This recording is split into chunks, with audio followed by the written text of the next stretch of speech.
جناب، ساری دنیا افغانستان کے بارے میں بات کر رہی ہے اور افغانستان کے اوپر بات کرنا ضروری ہے، لیکن پاکستان میں جمہوریت کا ہونا، آئین کی قانون کی بالادستی ہونا میرا خیال ہے یہ انتہائی ضروری ہے۔ وہ اس وجہ سے کیونکہ آج DGISI جنرل فیض حمید افغانستان کے دورے پہ ہیں اور دنیا کا میڈیا اس وقت ایک پروپیگنڈا وار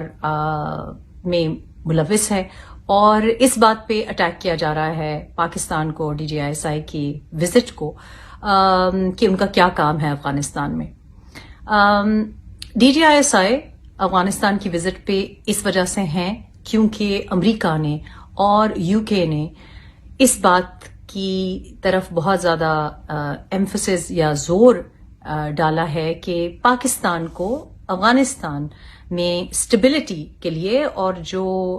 ملیٹنٹ تنظیمیں ہیں، مثلاً ISIS خراسان چیپٹر جو ISIK جس کو کہا جاتا ہے، اور جو القاعدہ ہیں اور باقی جو مسکرینٹ گروپس ہیں، ان کو کنٹرول میں لائیں۔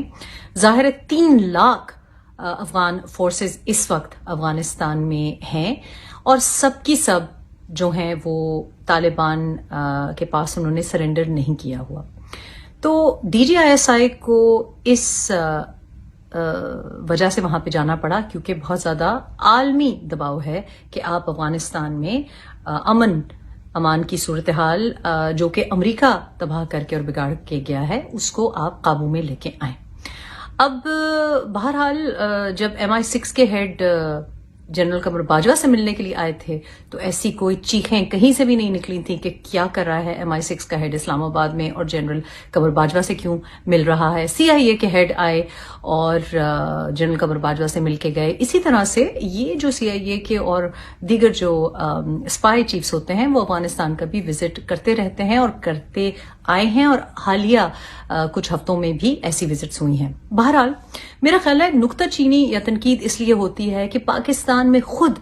ایک جمہوری، آئینی اور قانون کی بالادستی کا نظام نہیں ہے۔ آج ہم بات کر رہے ہیں ایک بہت ہی امپورٹنٹ مسئلے کے بارے میں کہ جہاں افغانستان کی اسٹیبلٹی اور وہاں قانون کیسے نافذ کیا جائے گا، وہاں شریعہ ہوگا کہ نہیں ہوگا، وہاں پہ شریعہ کا نفاذ، یہ ساری دنیا کے لیے ایک ایشو بنا ہوا ہے۔ لیکن پاکستان میں یہ دیکھنے کی ضرورت ہے کہ 73 سال سے ایک ملک اپنا آئین اور جو قانون یا جو اس کی عدلیہ ہے، اس کے جو معاملات ہیں، اس کے اوپر تنازعات کو حل نہیں کر سکی۔ ابھی ایک بہت ہی عجیب سا ایک سچویشن بن رہی ہے۔ آپ کو پتا ہے سلیکٹڈ اور سلیکٹرز کی باز گشت رہی ہے، لیکن ہم نے ساتھ ساتھ اب ایک نئی چیز دیکھی ہے جو کہ چیف جسٹس افتخار چودھری کی جو عدلیہ مہم تھی یا جو وکلاء کی تحریک تھی، اس کے بعد پہلی بار ہم پاکستان میں ایک بہت ہی میجر ایونٹ دیکھنے جا رہے ہیں، اور یہ بہت ہی ضروری ہے کہ اس کو سنجیدگی سے لیا جائے۔ اس کے بارے میں بات کرنا بھی ضروری ہے اور اس کو سپورٹ کرنا بھی ضروری ہے، اس لیے کیونکہ عدلیہ یا وکلاء جو ہیں، جوڈیشری جو ہے، وہ کسی بھی ملک کی ریڑھ کی ہڈی کی طرح ہوتی ہے۔ It's the backbone of every society. اب بیسکلی ایک بہت بڑا ایونٹ ہونے جا رہا ہے، اور جیسے میں نے کہا کہ یہ بڑے سالوں کے بعد پہلی بار یہ ایسا ہوگا کہ 9 ستمبر کو وکلاء جو ہیں، تمام جو وکلاء کی بار ایسوسیشنز ہیں، ان تمام نے اس بات پہ اتفاق کیا ہے کہ وہ 9 ستمبر کو اعلیٰ عدلیہ سپریم کورٹ کا بوائیکاٹ کریں گے۔ یعنی کہ کوئی وکیل کہیں بھی کسی جوڈیشل جو بھی کیس ہے یا جو بھی کام ہو رہا ہے، اس کا حصہ 9 ستمبر کو نہیں بنے گا۔ اب یہ ہو کیوں رہا ہے؟ یہ اس لیے ہو رہا ہے کہ سلیکٹڈ اور سلیکٹرز کے بعد اب وکلاء یہ کہہ رہے ہیں کہ اب ہم یہ نہیں برداشت کریں گے کہ سلیکٹڈ ججز آئیں، اور یہ سینیورٹی کے ایشو کے اوپر بیسکلی مسئلہ ہے۔ جو مطالبہ ہے وہ یہ ہے کہ جو ججز کی اپوائنٹمنٹ ہے سپریم کورٹ میں، وہ سینیورٹی کے تحت کی جائے اور میرٹ کے مطابق کی جائے، یعنی کہ یہ سلیکٹڈ نہ ہو، یہ آپ کی پسند ناپسند کی وجہ سے نہ ہو۔ It should not be according to your liking. اب لائرز جو ہیں، جو وکلاء ہیں، وہ اس بات کا مطالبہ کر رہے ہیں، اس بات کے بارے میں کیمپین کر رہے ہیں کہ جسٹس احمد علی شیخ جو ہیں ان کو پرماننٹ جج آف سپریم کورٹ لگایا جائے، نہ کہ ان کو ایڈ ہاک بیسس پہ لگایا جائے۔ اس کے علاوہ لائرز اس بات کے خلاف ہیں کہ ایک جونیئر جج محمد علی مظہر کو پرماننٹ جج کے طور پہ لگا دیا ہے، اور اس کے علاوہ اپوائنٹمنٹ ایک ہے جو کہ جج عائشہ ملک صاحبہ کی ہے، جو کہ سینیورٹی کے مطابق چوتھے نمبر پر آتی ہیں۔ اب یہ جو وکلاء کی تحریک ہے، یہ کافی میجر ایونٹ اس لیے ہے کیونکہ جیسے میں نے آپ کو بتایا کہ بڑے عرصے کے بعد ایسا ہو رہا ہے۔ اس کا آغاز کیسے ہوا؟ کراچی میں سندھ ہائی کورٹ ایسوسی ایشن کے جو ایک ایونٹ منعقد ہوا 21 اگست کو، تو اس میں آل پاکستان وکلاء کنونشن کا انعقاد ہوا، اور اس میں یہ طے پایا گیا کہ 9 سپٹمبر کو ملک بھر کی عدالتوں میں ہڑتال کی جائے گی اور ججوں کی تقرری میں سینیورٹی کی خلاف ورزی پر سپریم کورٹ میں آئینی درخواست دائر کی جائے گی۔ اب یہ جو سینیورٹی کے خلاف جو آئینی درخواست ہے یہ دائر کر دی گئی ہے۔ کنونشن میں Pakistan bar council, supreme court bar ایسوسی ایشن، سندھ ہائی کورٹ اور کراچی بار ایسوسی ایشن سمیت ملک بھر کے تمام بار ایسوسی ایشنز کے نمائندے اور ان کے جو سینئر وکلاء ہیں انہوں نے شرکت کی تھی۔ آل پاکستان وکلاء کنونشن میں سندھ ہائی کورٹ کے جونیئر ججز کی سپریم کورٹ میں تعیناتی کے فیصلے کے خلاف متفقہ طور پہ یہ قرارداد منظور ہوئی، اور قرارداد میں مطالبہ یہ کیا گیا ہے کہ سندھ ہائی کورٹ کے جج جسٹس احمد علی شیخ کو سپریم کورٹ میں 17 اگست کو جو نشست خالی ہوئی ہے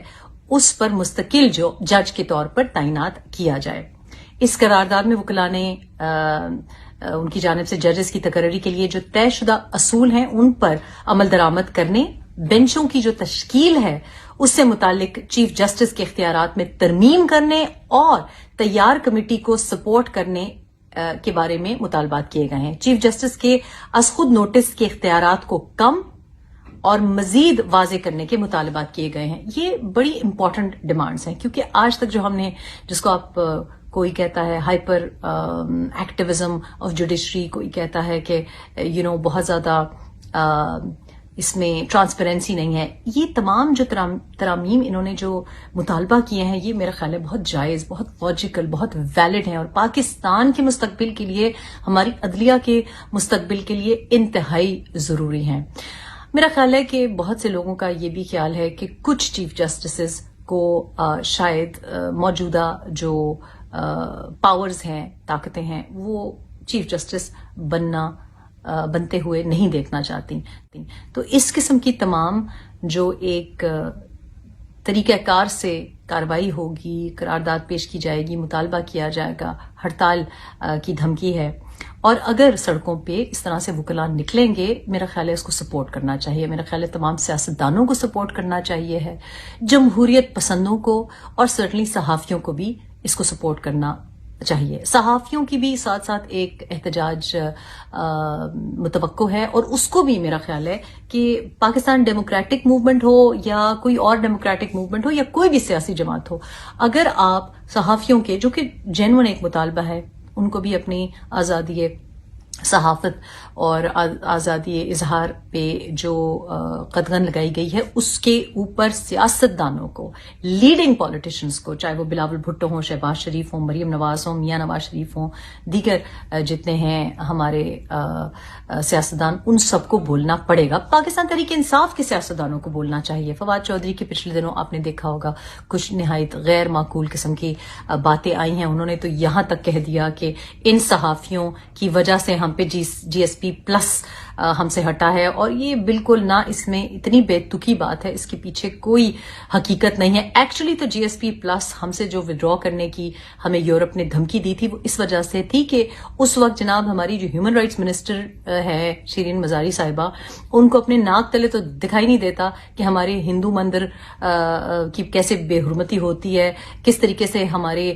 بچیوں پہ اٹیک ہوتا ہے، کس طرح سے چائلڈ ابیوز ہے، چائلڈ لیبر کے اسٹیٹسٹکس ابھی تک نہیں مرتب کیے گئے، اور جناب ہمارے جو پرائم منسٹر صاحب ہیں جو مغرب کو مغرب سے اچھا جانتے ہیں، وہ فرینچ پریزیڈنٹ کے پیچھے پڑے ہوئے تھے، اور اس وجہ سے ہمیں جی ایس پی پلس لگایا۔ جرنلسٹ کی کوئی سازش پاکستان کے خلاف نہیں ہے، نہ ہی کسی جرنلسٹ نے آج تک یہ کہا ہے کہ ہمارے لیے جو نیوکلیئر ویپن ہے وہ امپورٹنٹ نہیں ہے یا جناب ہم نیوکلیر ویپن کو سبکدوش کر دیں گے. یہ تمام باتیں پاکستان تحریک انصاف کی جو کپتان صاحب ہیں ان کی زبانی ہم نے یہ باتیں سنی ہیں. Anyway let's come back to the lawyers association. وکلا نے جو مطالبہ کیا ہے اس کے مطابق جوڈیشل کمیشن کا جو قاعدہ ہے اس میں ضروری ترامیم وہ چاہتے ہیں کہ لائی جائیں. اس مقصد کے لیے ایک مستقل کمیٹی بنائی جائے اور اس میں جو بار ایسوسیشنز کا جو نقطہ نظر ہے, جو ان کا پوائنٹ آف ویو ہے, اس کی وہ چاہتے ہیں کہ نمائندگی کی جائے اور جوڈیشل کمیشن سپریم کورٹ میں تقرری کے معاملے میں سینیورٹی کے اصول پر سختی سے عمل درآمد کرائے. اور یہ بہت امپورٹنٹ ہے. ہم نے پہلے دیکھا ہے کہ چیف آف آرمی اسٹاف کی تعیناتی ہو یا مختلف پوزیشنز ہو, اس میں بھی ہم ہمیشہ سینیورٹی کو جب بھی ایک طرف رکھتے ہیں تو مسائل ہوتے ہیں اور لگانے والے کو ہی مسائل ہوتے ہیں. اس کے علاوہ اس قرارداد میں کیا کہا گیا ہے کہ سندھ ہائی کورٹ کے چیف جسٹس احمد علی شیخ کی سپریم کورٹ کی ایڈ ہاک جج کے طور پر تقرری غیر آئینی ہے, لہذا سینئر ترین جج ہونے کے ناطے انہیں جسٹس ریٹائرڈ مشیر عالم کی سینئر صحافی شفیق قریشی کی زیر صدارت جوڑواں شہروں سے شائع ہونے والا پہلا مکمل مقامی اخبار روزنامہ 99 نیوز, جس میں مقامی خبروں کے علاوہ شامل ہوتی ہیں تمام قومی اور بین الاقوامی خبریں. دور جدید کے تقاضوں کے عین مطابق اب تمام سوشل میڈیا ٹولز فیس بک, ٹویٹر اور یوٹیوب کے ساتھ بھی دستیاب ہے. آج ہی اپنے ہاکر سے اس کی کاپی بک کروائیں یا وزٹ کریں www.99news